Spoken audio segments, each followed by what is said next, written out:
All right, let's learn about the Red River Rebellion. So, quick timeline overview before we look at everything individually. Starting in 1867, the Canadian government began negotiating to buy Rupert's Land from the Hudson's Bay Company. Rupert's Land was the property of Hudson's Bay Company. Now, while this negotiation was happening, it hadn't been agreed on officially. So before the deal was signed, before Canada actually owned Rupert's Land, the government of Canada sent land surveyors to begin working on Métis land, and they did this without permission from the Métis. So you have people showing up who don't actually own the land, and B had not received any permission to do so. 1869, we have a confrontation between Riel and some Métis and the land surveyors, and it's from this point on that the rebellion itself happens. First, they take Fort Garry, they form a provisional government, they send a proposal to create a province of Manitoba with the new land. They capture some arrest, kind of anti-provisional government agitators. And then here in 1870, March 1870 is where it really goes off the rails with the execution of Thomas Scott. And that's really the fatal error of the Red River Rebellion. Now, later on that year, the Canadian government agrees to many of the proposals that the provisional government had sent in. They create the province of Manitoba, but because of the execution of Thomas Scott, their leader, Louis Riel, is wanted for murder and is going to be arrested. And so that's a brief overview.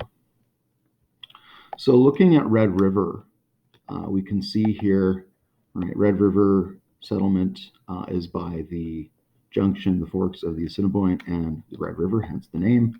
It's where Winnipeg is today. Now you can see here the long, narrow Métis style lots up the Red River. And that is very different from the way the surveyors were measuring the land.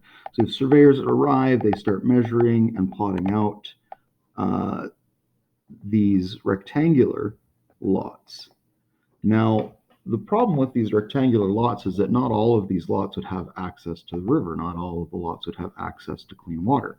The Métis system, while it's long and narrow and somewhat awkward that way, is much more equitable in that every farm would have access to clean water, and every farm would actually have the same amount of land. If you look at the government system, some plots of land would actually have very little land. It would be mostly the river.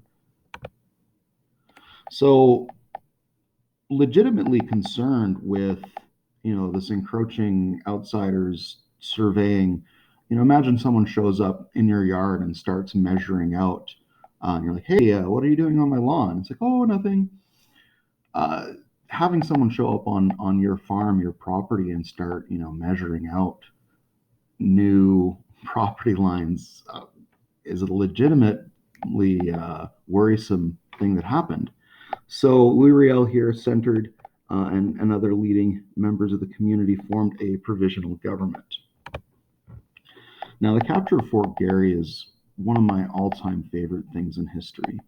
Remember, Fort Garry was a Hudson Bay Company trading fort. It was not so much a military garrison as a place of business. And who were they doing business with? Well, it was with the Métis.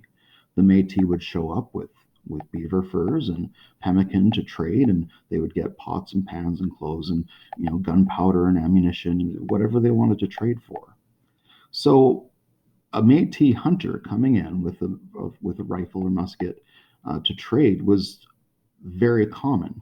And so what the Métis did to capture Fort Garry is they walked into the fort as they always did, one at a time. More and more of the Métis fighters entered the fort, and then once they were all inside and greatly outnumbered the Hudson's Bay Company employees and soldiers, they just lifted their rifles and the fort was theirs. They didn't fire a single shot, not a single life was lost, and they took the main garrison that was nearby the Red River settlement.